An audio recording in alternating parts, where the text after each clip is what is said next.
কি রান্না করছো? এই যে আজকে তোমাদের জন্য আমি দেশি মুরগির ঝোল করব নতুন আলু দিয়ে। কোথায়? এই যে দেখো মা, আমার মামুনির জন্য, আমার সোনা ছেলে বাবার জন্য এই যে আজকে আমি দেশি মুরগি রান্না করছি তোমাদের জন্য। হ্যাঁ,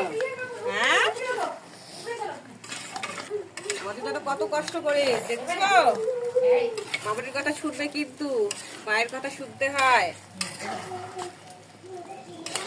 মা তোমাদের জন্য কত চিন্তা করে, আমার ছেলে কি খাবে, আমার মেয়ে কি খাবে।